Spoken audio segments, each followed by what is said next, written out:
balik lagi untuk hari ini kita di bincang-bincang online. Untuk hari ini topiknya masih terkait dengan relationship, dengan keluarga. Kita akan bahas mengenai kekerasan dalam rumah tangga. Untuk hari ini narasumbernya akan ada temen gue.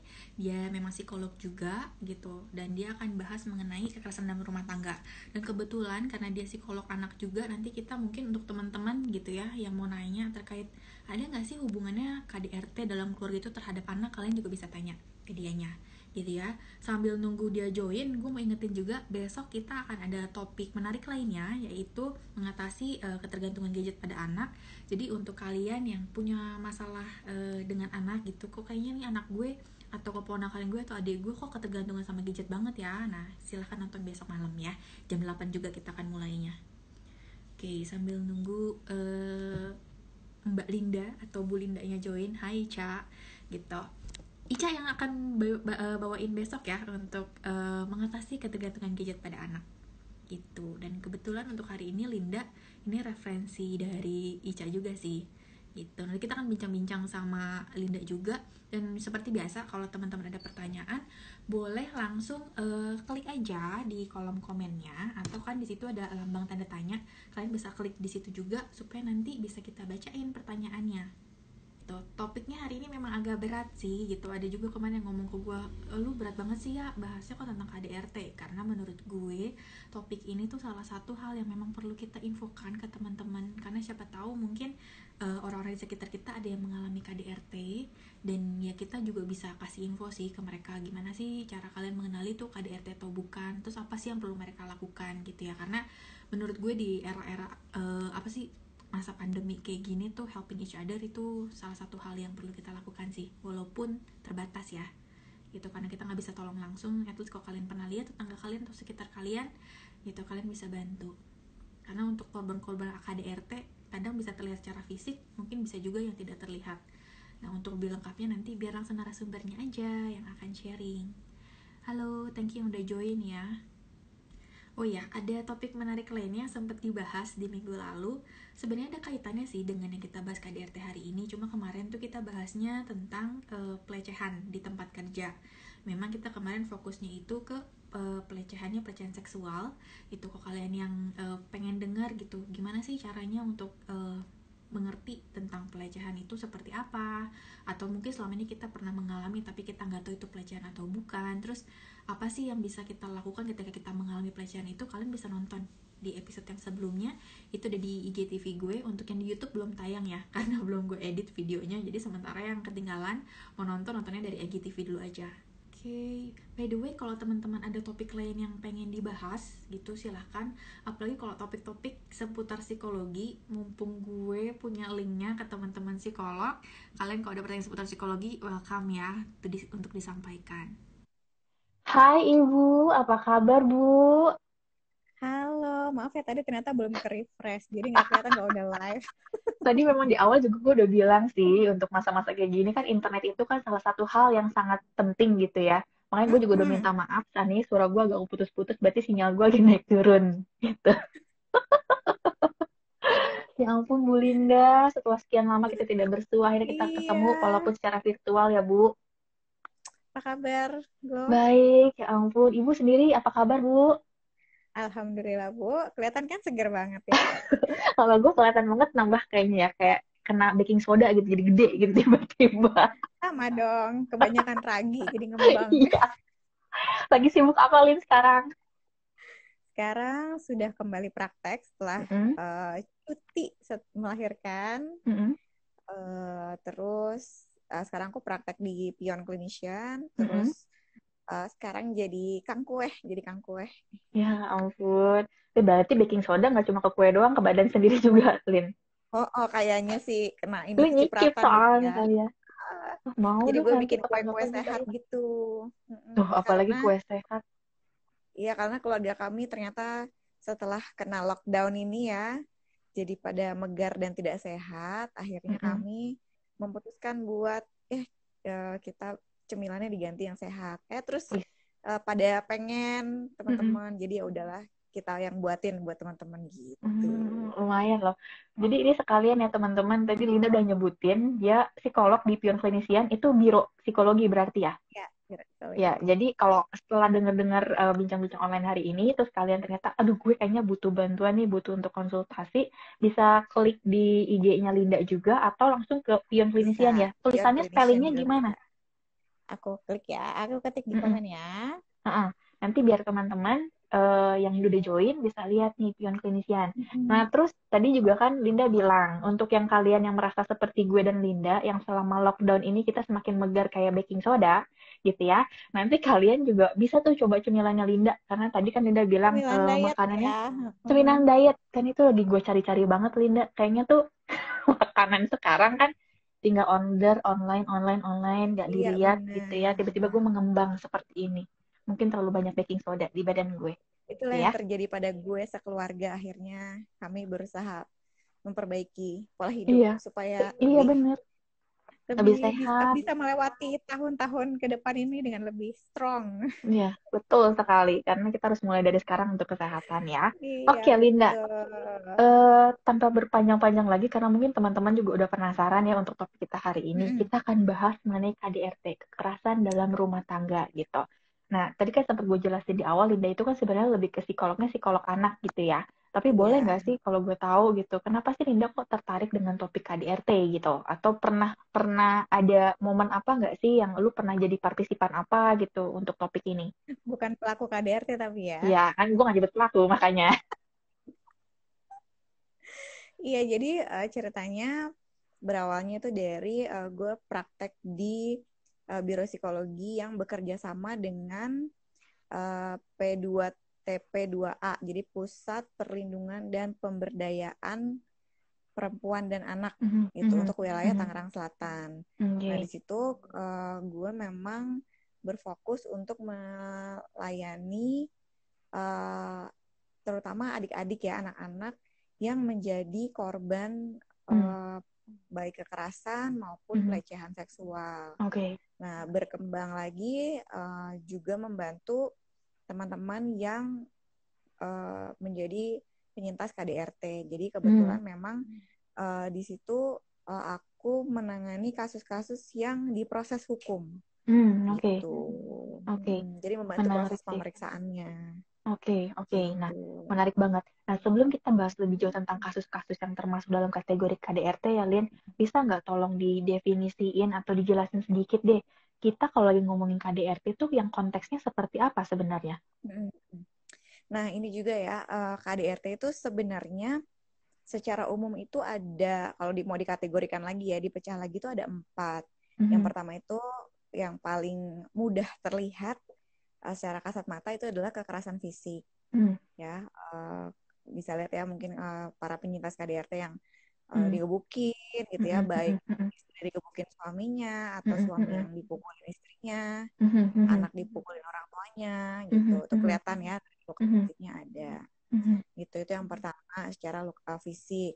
Yang kedua secara psikologis. Nah, ini yang sering tidak terlihat.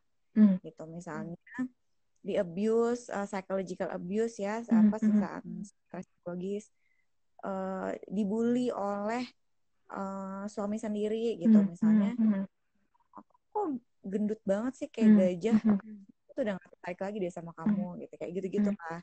Atau misalnya diabaikan, dicuekin gitu, nggak diajak ngobrol secara terus-menerus, pokoknya diabaikan sehingga menimbulkan luka psikologis gitu. Itu juga termasuk KDRT psikologis. Gitu. Terus apalagi ya, yang ini sih yang paling tidak terlihat dan masyarakat Indonesia tuh cenderung permisif terhadap KDRT yang psikologis gitu, karena ada culture bahwa kita kan patriarkal banget ya gitu, jadi bahwa suami itu punya wewenang sebesar-besarnya atas keluarga, tapi secara dilihatnya dari keseluruhan gitu, bukan sebagai yang bertanggung jawab. Jadi dia juga kayak merasa punya wewenang untuk menyakiti gitu, mengancam, itu juga termasuk untuk KDRT. Terus tadi udah fisik, psikologis, terus seksual. secara Mhm. seksual. Mhm. Jadi kekerasan seksual karena hubungan seksual itu harusnya terjadi dengan konsen atau atas kesadaran dan Mhm. keinginan bersama ya. Jadi Ya, kalau misalnya terjadi pemaksaan maka itu sudah termasuk KDRT kekerasan. sebenarnya. Heeh. Dan kalau misalnya, nah ini juga nih Indonesia juga termasuk culture yang cukup permisif dengan KDRT. Nggak jarang para penyintas KDRT terutama para istrinya gitu ya ketika melaporkan atau menceritakan gitu ya kepada orang-orang di sekitarnya bahwa dia mengalami kekerasan seksual, misalkan dipaksa berhubungan seksual oleh suaminya dengan kekerasan tuh kayak ya lo sebagai istri kan lo punya kewajiban untuk nurut aja kayak gitu emang harus. Nah padahal kan pertama ini ya suka yang jadi salah kaprah adalah teman-teman yang beragama Muslim gitu karena memang itu salah satu bagian dari kontrak pernikahan lah ibaratnya gitu yang memang dalam agama tapi sebenarnya pemaknaannya adalah ada yang suka ketinggalan gitu bahwa memang si suaminya juga harus bisa melayani istrinya dengan baik. Jadi memang itu sebenarnya Dua arah ya. bukan hubungan satu arah. Nah ini yang suka diambil separuh doang gitu ya. Kayak manusia itu suka ngambil yang enaknya aja gitu, yang enak buat dirinya doang. Jadi suka diambil sebelah doang gitu. Padahal sebenarnya nggak seperti itu. Itu yang seksual, yang berikutnya adalah kekerasan finansial. Gitu. Misalnya tidak diberikan nafkah yang cukup gitu, tidak layak, bukan dalam konteks tidak mampu ya ini ya gitu. Kalau tidak mampu itu kan cerita, ini memang sengaja tidak diberikan gitu.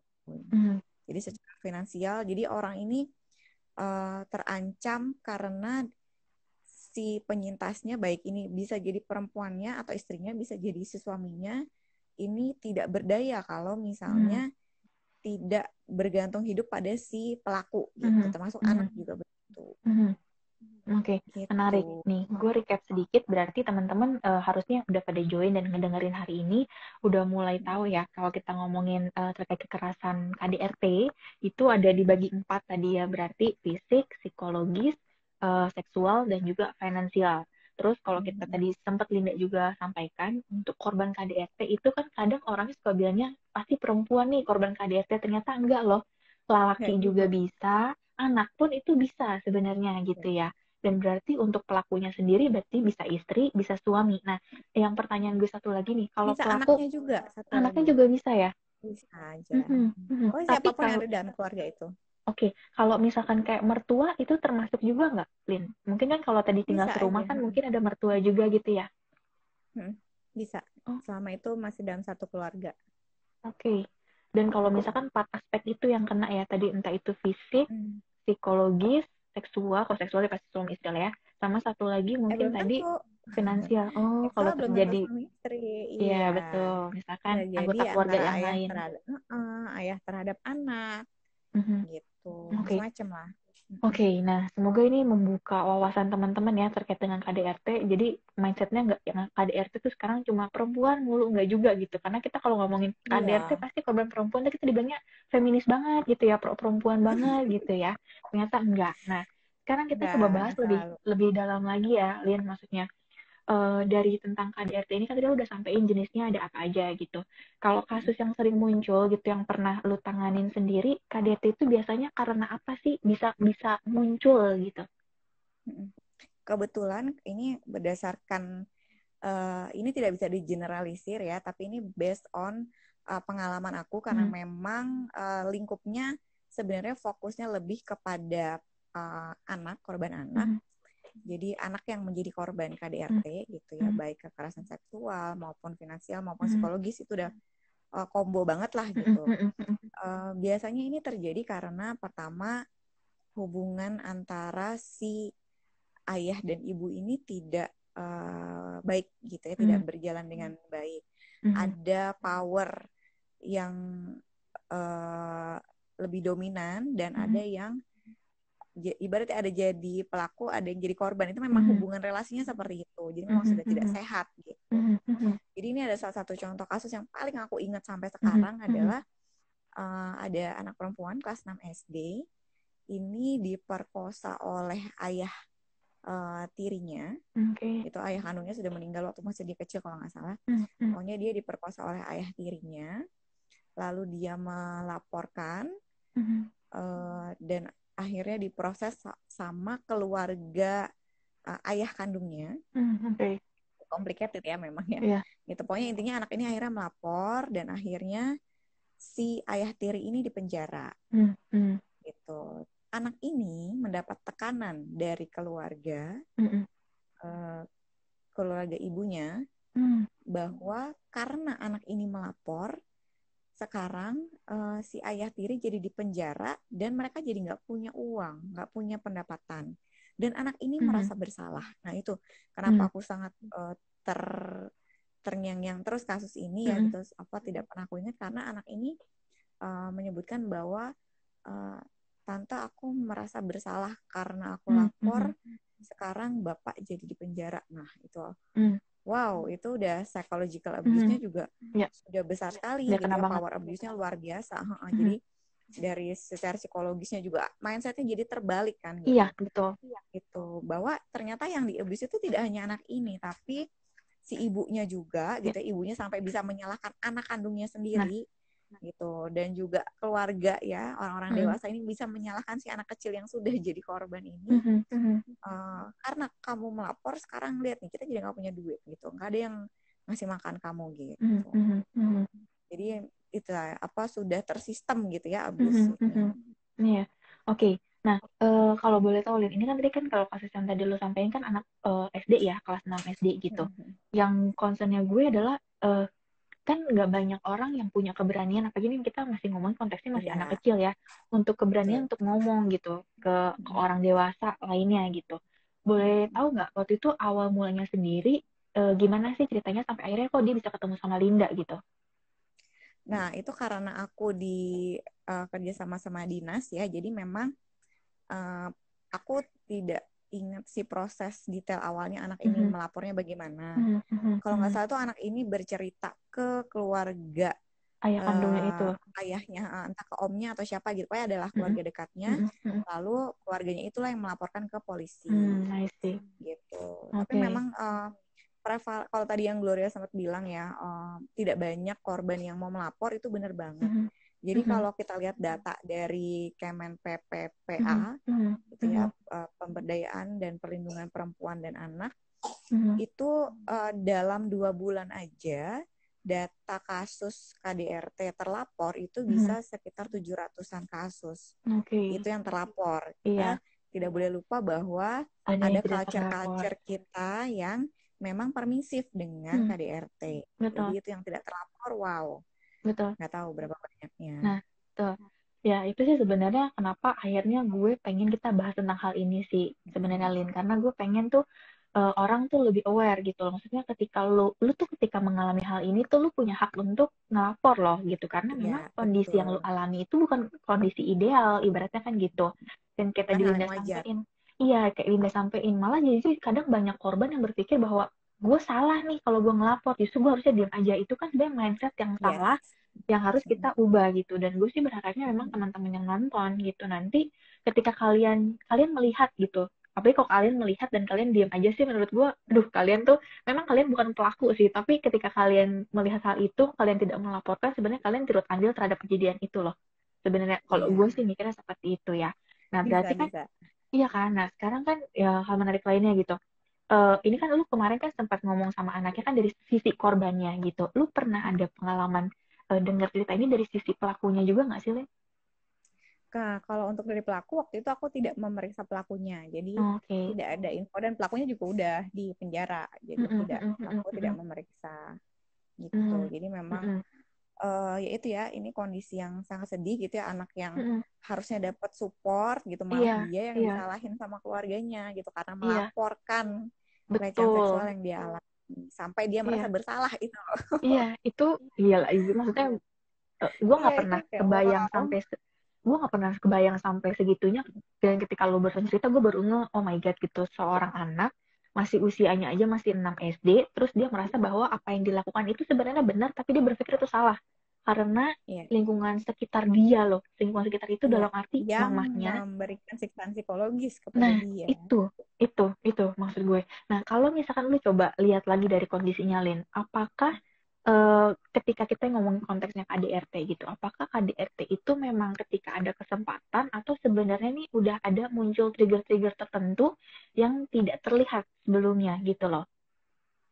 Sebenarnya yang namanya kekerasan ya, dimanapun itu pasti landasan utamanya adalah dari si pelakunya ini punya personal issue yang belum terselesaikan dengan baik, terkait dengan bagaimana dia mampu meregulasi emosinya gitu. Apakah dia misalnya nih contohnya misalnya si bapak ini di kantor dibully habis-habisan sama teman-teman sama atasan.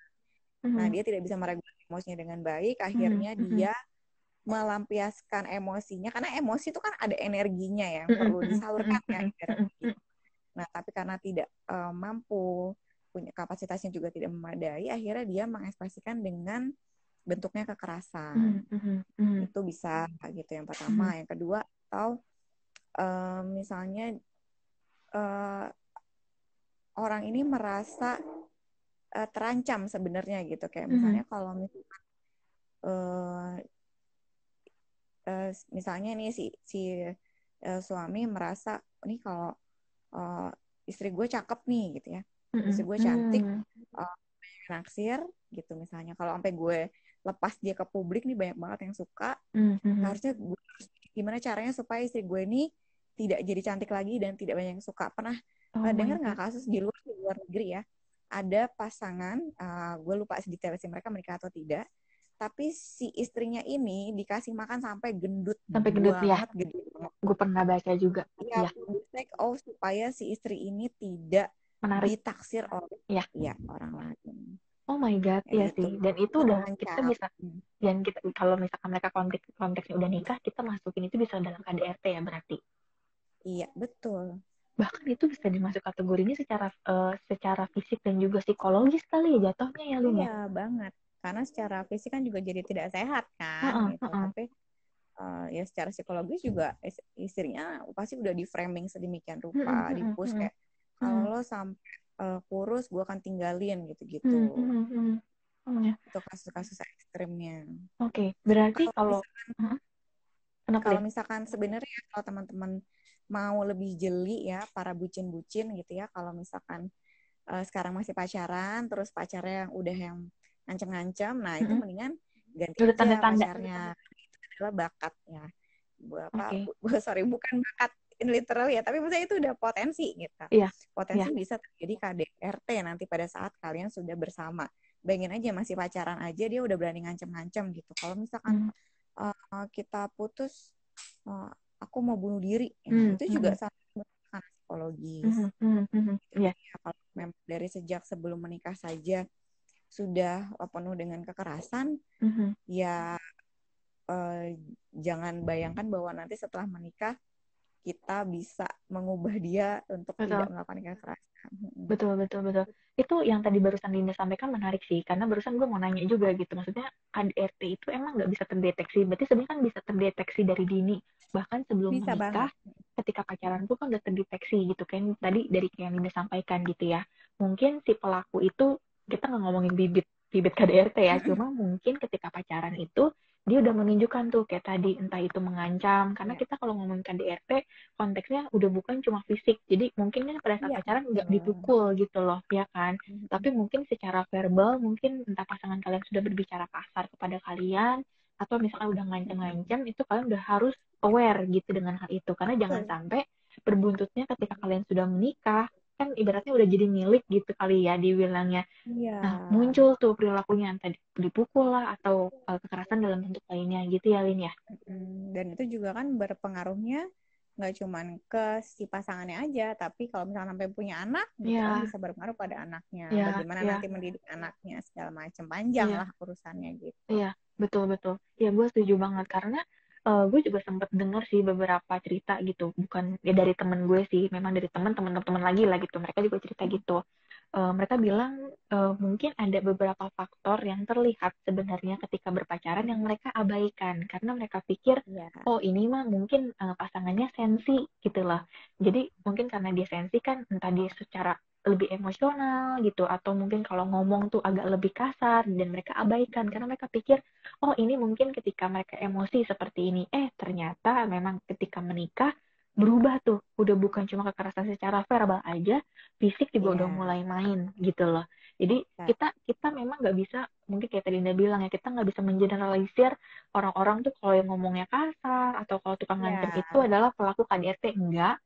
Tapi kalau kalian sudah mengalami, kalian udah harus lebih aware gitu ya.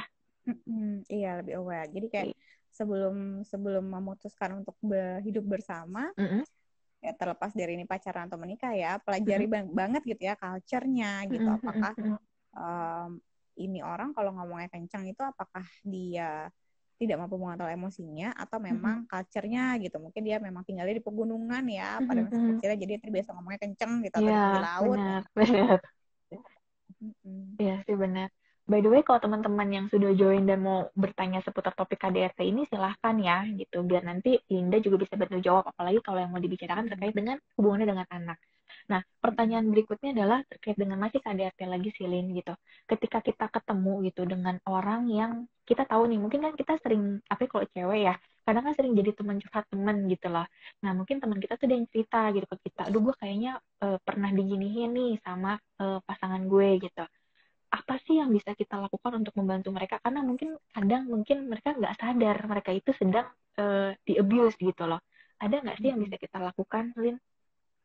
Ya, yang pertama kalau kita jadi teman curhat dan dicurhatin oleh teman yang kita duga mengalami atau menjadi korban KDRT, itu bisa kita, kalau kita langsung bilang, lo kayaknya jadi korban KDRT sih, nggak mungkin ya gitu, karena orangnya pasti denial kan. Betul, Dia pasti bilang biasa aja enggak masih kok, belum enggak. sadar. Enggak kok, dia sebenarnya baik, apalagi kalau ya sudah abuse-nya sudah psikologis, itu pasti dia akan membela si pelaku. Betul. Gitu. Nah, kita bisa bantu dia untuk refleksi diri gitu. Lo nyaman gak sih digituin? Gitu, kita bantu untuk dia merefleksikan lagi gitu. Hal-hal yang dia alami selama ini itu apakah membuat dia nyaman gitu. Ada ketakutan yang dia rasakan. Gitu kan. Lo diancam ya? Enggak kok, gue gak diancam. Tapi ketika ditanya, apa yang menjadi ketakutan lo? Ya, gue takut soalnya dia bilang kalau misalkan gue nggak gini dia akan ninggalin gue. Nah itu namanya ancaman gitu. Tapi kalau kita bilang langsung lo diancam nggak? Nah itu pasti bilangnya enggak gitu kan. Iya, Dan dia akan membela si pelakunya. Benar-benar. Gitu. Jadi kita bantu dia untuk refleksi diri dulu gitu setelah memang dia menyadari bahwa oh iya ya harusnya gue nggak diginiin nih. Nah kita bisa bantu dia untuk ke konselor atau ke psikolog dulu gitu. Atau bisa ke biro-biro yang bekerja sama dengan kayak tadi ya P2T P2A gitu-gitu kan itu gratis atau mungkin biayanya murah banget gitu. Jadi tidak memberatkan. Betul Nah, ya. nanti kan dibantu gitu apakah ini prosesnya sampai harus dilaporkan secara hukum ataukah bisa dibantu untuk diselesaikan secara tidak melalui hukum gitu. Karena ada juga beberapa kasus yang suami istri nih misalnya gitu itu akhirnya bisa terselesaikan melalui proses konseling. Iya. Jadi memang cukup panjang prosesnya tapi tidak lewat jalur hukum akhirnya. Iya, betul. Gitu. Jadi nggak mesti kalau kita ngomong KDRT tuh bahkan prosesnya sampai hukum, enggak ya. Yang penting Ya, ada harus. treatmentnya gitu. Mungkin bisa Ya, konseling betul. dulu. Toh mungkin kan kita harus ukur juga sebenarnya seberapa berat sih masalahnya gitu kali ya. Iya. Nah, Lin, hal menarik lainnya nih yang gue pernah dengar juga memang kayak Linda benar sampaikan tadi lebih seringnya denial. Kadang orangnya tuh merasa nggak nyaman karena makanya dia nggak nyaman makanya dia cerita ke kita gitu kan. Tapi begitu kita bilang kayaknya lu lagi mengalami KDRT terus dia denial. Dia bilangnya enggak kok pacar gue sayang sama gue cuma mungkin pada saat dia marah dia akhirnya begitu. Itu kan sering muncul ya Lin ya.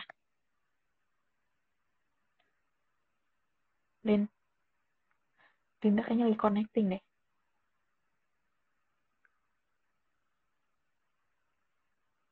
Oke, keputus ya guys. Ditunggu sebentar ya. Sambil nunggu Lindanya untuk join lagi. Teman-teman boleh ketik aja kalau ada pertanyaan seputar KDRT ini biar nanti kita bisa bahas lagi sama Linda. Kalau misalkan yang tadi sempat ketinggalan, gak usah khawatir karena nanti selesai online ini videonya akan gua save nanti di IGTV. Jadi kalian biar bisa nonton. Gitu, ditunggu sebentar ya biar Lindanya join lagi.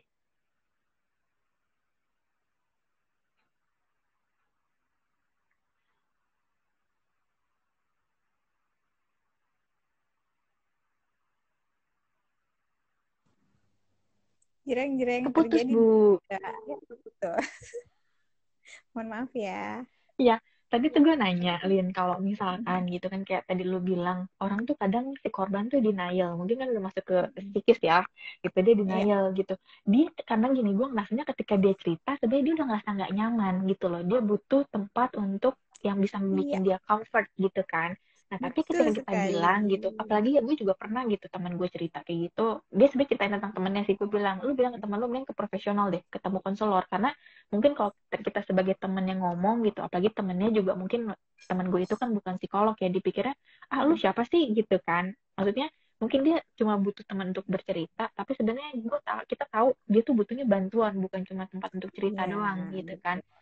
Cuma kayak tadi kan Linda sampaikan juga yang pertama kita lakuin mungkin kita dengerin dulu gitu dan kita bantu dia untuk refleksi. Cuma kan mungkin karena Iya. kita psikolog, kita kan punya keahlian untuk membuat orang bisa berefleksi gitu. Cuma mungkin untuk teman-teman yang lain yang saat ini join gitu, yang non psikologi gitu kan, ada nggak sih hal yang mudah untuk mereka bisa lakukan sebagai seorang teman ketika temannya cerita, Lin? Ya, itu yang pertama tadi ya, kita tidak boleh langsung memberikan judgement. Kayaknya lo di ini deh, apa, di abuse deh, kayak, atau lo kayaknya istri lo atau suami lo kayaknya ini deh KDRT deh gitu. Nggak bisa langsung kayak gitu, karena udah pasti denial. Nah, itu tadi ya yang bisa kita bantu adalah kita bantu dia untuk tanyain apa yang dia rasakan dari setiap kejadian-kejadian itu. Atau misalkan mana yang lo merasa lebih bebas sebelum bersama dia atau sesudah sama dia, mana yang membuat lo lebih bahagia gitu, dibandingkan dengan momen yang sekarang dengan momen yang kita tahu kan, kalau cerita pasti teman dekat ya gitu, kita pasti tahu kehidupan dia sebelumnya gitu, sebelum menjadi korban KDRT gitu. Coba kita bandingkan, lo gue lihat lo dulu kayaknya ceria gitu, sekarang kok lebih murung gitu, kenapa ya, lebih kayak gitu. Jadi ke hal-hal yang sederhana aja, jadi kita pasti nanti secara naluriah kita akan bisa melihat gitu ya hal-hal yang bisa kita tanyakan. Betul. Tapi yang pasti kita harus menghindari judgement ke teman kita itu, karena udah pasti dia akan denial di awal. Betul. Itu. Betul. Kayak Ya, enggak kok dia kayak gitu kan karena dia sayang sama gue. Iya. Nah, itu ya rayuan buaya banget gitu. Iya, benar. Karena ya banyak sih, memang gue juga ngerasa kejadian kayak gitu tuh sering banget muncul. Dia melakukan, misalkan si pelaku melakukan kekerasan, terus habis itu dia minta maaf. Habis itu kan si korbannya jadi ngerasa, oh iya nih mungkin dia hilaf. Tapi hilafnya nggak cuma sekali kan, kalau hilaf harusnya cuma sekali ya. Iya, berkali-kali gitu loh. Itu kan jadi kayak lingkaran setan lama-lama ya, gitu lagi gitu loh. Dan itu memang ngeganggunya ke banyak hal. Mungkin gue malah jadi penasaran gini, Lin. Mungkin nggak sih, kan kita kalau di psikologi pernah belajar juga ya, ada tuh yang orang tuh kayaknya bahagia atau senang atau mendapatkan kepuasan ketika dia justru di abuse gitu loh. Gitu, secara yang seksual ya. Nah, gitu. Ya, kalau misalkan ya konteksnya BDSM ya, bondage apa sih? Sadistik, masokis. Iya. Oh ya, sadistik masokis. Kita juga udah lupa singkatannya. Jadi lupa. Ya, kalau konteksnya itu kan memang terjadi atas kesepakatan kedua belah pihak dan tidak ada yang merasa tidak nyaman. Betul. Gitu. Nah, di sini kan konteksnya adalah abuse. Kalau abuse kan berarti ada yang mengabuse, ada yang diabuse. Gitu. Dalam konteksnya ada yang punya power dan ada yang powerless. Nah, sedangkan kalau misalkan BDSM itu kan konteksnya adalah memang kesepakatan bersama. Betul. Jadi tidak masuk dalam kategori itu. Nah, itu juga kalau misalnya si suaminya atau si istrinya adalah tipikal orang yang harus menyiksa atau disiksa untuk mendapatkan kepuasan seksual, sedangkan pasangannya tidak, maka baiknya juga konseling gitu ya, supaya menemukan jalan tengahnya nih bagaimana. Betul. betul. Ya, karena jangan sampai nanti berkepanjangan jatuhnya KDRT juga jadinya gitu ya. Mm-mm. Oke, menarik. Jadi Jadi terjadi teman-teman, uh-uh. Jadi jangan sampai terjadi KDRT karena memang punya kendala psikologis gitu. betul. Ya, oke teman-teman yang mau nanya silahkan ya gitu biar kita bisa bahas karena ini topiknya menarik sih sebenarnya gitu. Nah, lalu selain kasus yang tadi anak SD itu ada kasus yang pernah lu temuin nggak? Karena kan kemarin kan lu kan di tentang perempuan juga. Pernah nggak dari sisi perempuan atau mungkin suami gitu, maksudnya pasangan yang cerita tentang KDRT ini? Ya, perempuan si ibu ya, Mhm, ibu-ibu yang si suaminya ini juga combo. Biasanya memang KDRT itu tidak bukan one single type, ya, bukan satu mhm, model doang ya, biasanya mhm, kombinasi. mhm, Jadi si mhm, suaminya ini melakukan kekerasan finansial gitu ya, si mhm, keluarga anak dan istrinya ini tidak dinafkahi sama sekali, mhm, mhm, bahkan dia minta duit sama istrinya bukan karena suaminya tidak kerja, suaminya kerja tapi tidak mhm. mau kasih uang. Oke. Gitu. Satu, kedua melakukan sexual abuse Mhm, gitu. Terus uh, yang ketiga yaitu melakukan psychological abuse gitu, mhm, diancam-ancam mhm, mhm, gitu. mhm. Nah, akhir tadinya awalnya juga si istri ini masih masih bucin ya gitu. Jadi merasa bahwa saya bisa membantu suami saya berubah Mhm, bahwa oh mhm, ini dia hanya hilaf saja gitu. mhm, Tapi ketika mhm. sudah terjadi berkali-kali sampai terjadi luka fisik yang bertubi-tubi, akhirnya dia tidak tahan dan dia melaporkan Mhm, gitu dengan dukungan keluarga. Jadi memang mhm, kalau untuk lapor itu memang benar tadi yang Gloria bilang ya, bukan hal yang mudah gitu bagi mhm, korban mhm, mhm. karena stigmanya di Indonesia kan korban kekerasan apalagi kekerasan seksual tuh yang punya aib jadi korbannya gitu bukan Betul, pelakunya gitu betul, kan betul. gitu. Jadi ya memang dukungan dari keluarga dan teman-teman sekitar lingkungan sekitar tuh sangat penting banget buat si korban ini supaya Mhm, lebih berdaya betul, gitu. betul, betul. Kata kuncinya tadi Linda udah sampein. Kalau terjadi sesuatu dalam kehidupan berumah tangga, orang tuh selalu notabene langsung ngecap aib. Tuh. Padahal sebenarnya ini bukan aib loh. Ini sebuah kasus yang sangat-sangat kritis gitu loh. Kalau didiemin tuh dampaknya banyak gitu. Mending kalau misalnya masih Iya, suami istri doang ya. Kalau udah ada anak gitu, kita nggak tahu loh, iya, jangan-jangan anak melihat misalkan ya pas dia masih kecil dia ngelihat mamahnya selalu dipukul misalkan sama papahnya. iya. Kebayang nggak yang ada di otak anak itu dan ketika dewasa dia akan seperti apa? Itu kan dampak jangka panjang ya, Lin ya. Oh ya, dan ini tuh anaknya diculik sama bapaknya, gitu, diculik ya dalam tanda kutip karena Uh-huh. anak ini masih balita, masih Oke. menyusui sama ibunya, kayak umurnya belum 2 tahun kalau nggak salah waktu itu, aku Uh-huh. agak Uh-huh. lupa sih. Itu akhirnya dibawa sama bapaknya, Uh-huh. tidak bisa bertemu ibunya selama sekitar 2 mingguan kalau nggak salah, hampir sebulan Oke. gitu deh. Oke. Itu juga kan abuse ke anaknya gitu, Iya, anaknya secara betul. mental dipisahkan dari figur amannya dia Ya. gitu, dia masih bergantung sama ibunya sekali, belum bisa Mhm. Mhm. lepas Mhm. gitu. Jadi memang Iya, kompleks sekali gitu ya, kekerasan dalam rumah tangga itu sangat kompleks, jadi eh, jangan disepelekan. betul. Betul, betul.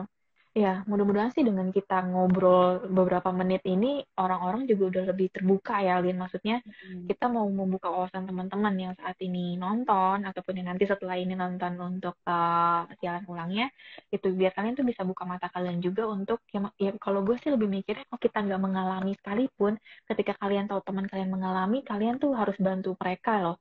Maksudnya, bantunya Ya. adalah ya mensupport gitu, kayak tadi Linda sampaikan jangan sampai tuh malah kita sebagai teman terdekat kita bilang lu kok aib keluarga diceritain ke gue ya nggak gitu kali ya Lin ya justru Atau ketika dia misalnya cerita lu lebay banget sih digituin doang, cengeng, nah iya gitu. nah itu maksudnya itu juga kita udah membantu abuse juga sih ya kita Iya, membantu Anda pelakunya juga mendukung pelaku iya kalau seperti itu. iya benar-benar gitu gue juga jadi mikirnya Atau tiba-tiba misalnya kayak tadi nih contoh contoh yang kayak misalnya di abuse karena badannya terlalu besar gitu ya. Apa terus ketika dia iya nih gue di kata-katain mulu sama suami gue misalnya gitu apa suami gue bilang bla bla bla bla terus kita komentarnya emang lo gembrot banget sih ya wajar sih lah pakai sapi nah itu tuh udah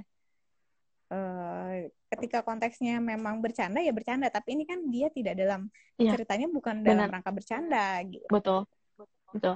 Itu kita harus note sih. Gue jadi tiba-tiba kepikiran feeling kita Iya, harus note banget. Mesti gini, even teman dekat pun, teman dekat ataupun nggak dekat, ketika dia menyampaikan sesuatu tuh kita harus dengar sih. Karena kita nggak pernah tahu mm-mm. cerita di baliknya itu tuh apa. Kayak tadi Linda Iya, sampein, mungkin tujuan kita tuh cuma mau bercanda gitu ya. Kita cuma bilang, lu sih gendut, makanya laki lu gini, gini, gini, gini.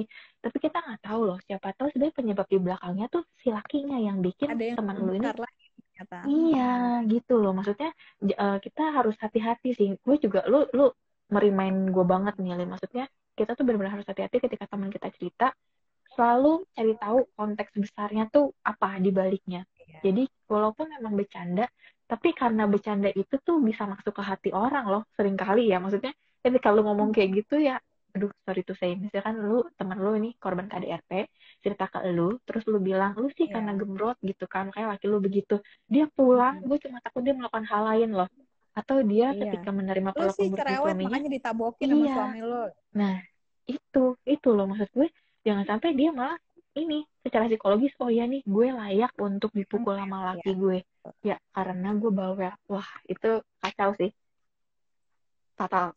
Dan Menurut lebih gue buruknya ya. lagi jangan sampai apa yang kita lakukan tuh mendukung dia untuk melakukan hal yang lebih buruk yang tadi gue bilang gitu. Mm-mm, Misalkan mm-mm, dia jadi self harm, menyakiti diri sendiri mm-mm, atau mungkin mm-mm. bahkan bunuh diri, Yes, itu kan bisa aja kita nggak pernah tahu. ya, ya, gitu. Ya, itu harus kita aware banget sih, bener. Itu gue harap itu merimain teman-teman yang nonton juga ya, maksudnya memang sih kadang tuh kasus-kasus gini kan sebenarnya kasus-kasus yang jarang mencuat di media loh, bahkan kalau gue Iya. baca ya Lin ya itu, tapi kita nggak bisa tutup mata terhadap kasus ini karena ini kondisi yang kejadian di sekitar kita yang mungkin Ada di kayak Linda sekitar bilang kita ya. tidak terlaporkan gitu. Mm-mm. By the way, kalau misalkan ada yang melihat kasus ini atau menjadi korban, mereka bisa lapor ke mana sih, Lin?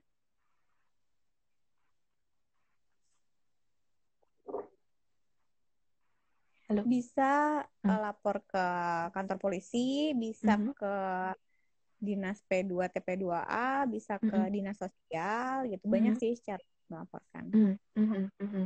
Oke, jadi teman-teman kalau misalkan, ya gue nggak tahu ya, gue sih nggak berharap teman-teman gue, follower gue ataupun followernya Linda tuh ada yang menjadi korban kekerasan. Tapi ketika kalian menjadi korban KDRT sebagaimana yang kita sampaikan di sini dan kalian butuh bantuan, tadi ya bisa coba googling itu gimana kalian untuk bisa melapor gitu. Dan kalau kalian butuh support atau kalian butuh untuk konseling dulu, kalian bisa temui teman-teman profesional kayak Linda dan teman-teman lain. Ya salah satunya mungkin tadi di Pion itu kalian bisa cerita dulu karena mungkin kalian butuh apa ya, penguatan dulu. It's okay, ngobrol dulu sama mereka, temuin Betul. profesional supaya kalian Menjernihkan tidak, pikiran dulu.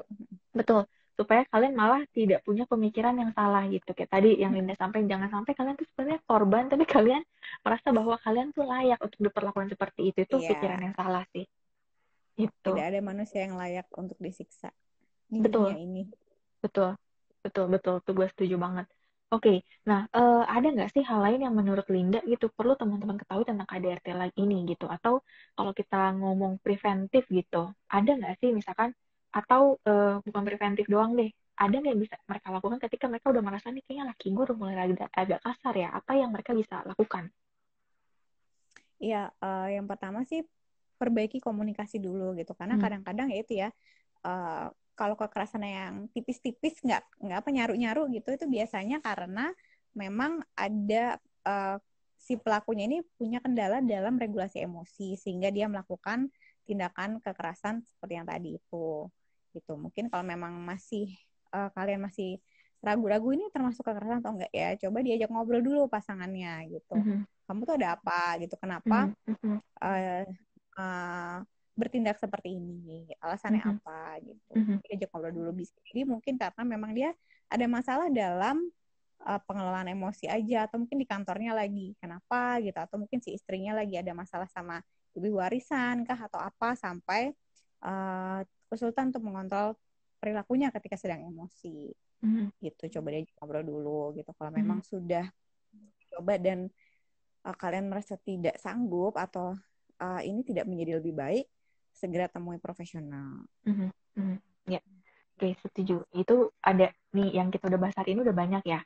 Preventifnya ada, cara mengidentifikasi KDRT ada, jenis-jenisnya ada. terus apa juga dampak KDRT jangka pendek, jangka panjang juga gitu, termasuk ke keluarga dan ke diri sendiri. Ini udah kita bahas semuanya. Mudah-mudahan teman-teman yang dengerin hari ini bisa mulai terbuka pikirannya terkait dengan KDRT.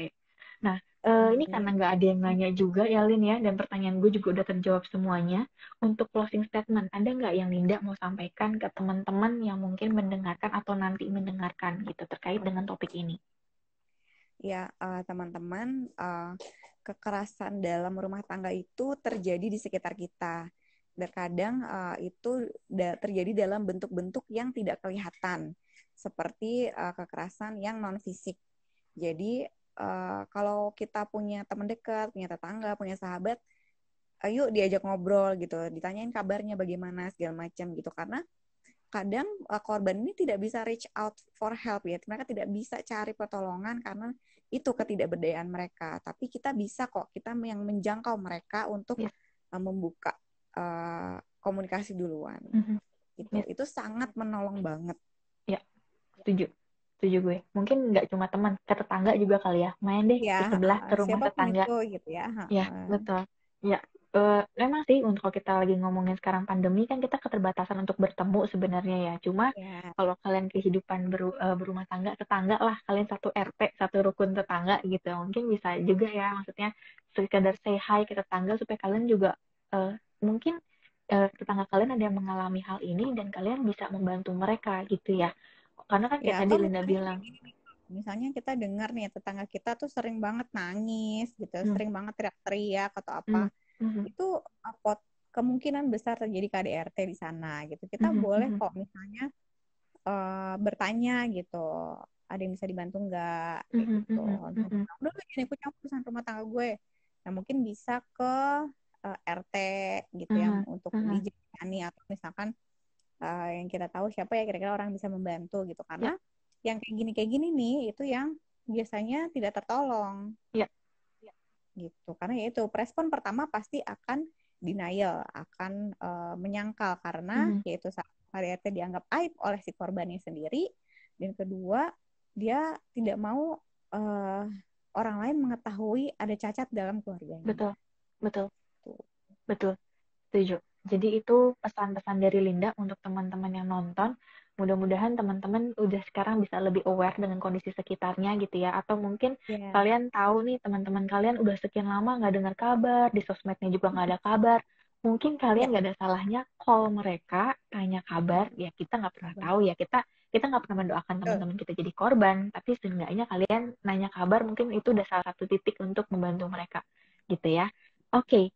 Linda, thank you so much untuk sharingnya hari ini. Ini banyak banget hal-hal yang membuka pikiran gue sendiri gitu kan untuk hari ini. Mudah-mudahan membuka pikiran teman-teman yang lain juga supaya teman-teman bisa lebih paham tentang KDRT dan juga kita sama-sama bisa membantu teman kita satu sama lain untuk segera keluar dari KDRT ini gitu ya. Thank you ya sekali lagi Linda. Jangan lupa nanti kalau gue minta tolong ikutan lagi ya. Gitu. Jangan lupa juga tadi Linda jualannya, dia jual makanan sehat, kalian bisa lihat di Instagramnya Linda ya teman-teman gitu loh, menu-menu makanannya. Iya, bisa online sekarang ordernya gitu. Tuh karena cake udah join, nah itu dia jualannya ya. Iya, ini dia cemilan sehat, solusi buat kamu yang ingin hidup lebih sehat. Iya, gitu. Jadi biar kita sehatnya nggak cuma secara mental udah bebas KDRT, tapi secara fisik juga kita sehat karena makanannya sehat. Iya, betul. Karena gitu ya? Apa yang kita makan itu yang akan mempengaruhi suasana hati kita loh. Betul. Bener banget gitu. Oke, kalian teman-teman bisa cek Instagramnya Linda dan juga Kanakek kalau misalnya ada yang mau order makanan, atau kalau misalkan mau konsultasi juga bisa DM ke Linda, nanti kalian bisa atur waktu untuk sesi konseling sama Linda secara langsung ya. Gitu ya. Oke, kalau gitu kita tutup perjumpaan hari ini. Terima kasih banyak Linda untuk waktunya. Sehat-sehat ya. Salam buat keluarga. Ya, thank you buat yang udah nonton. Dadah.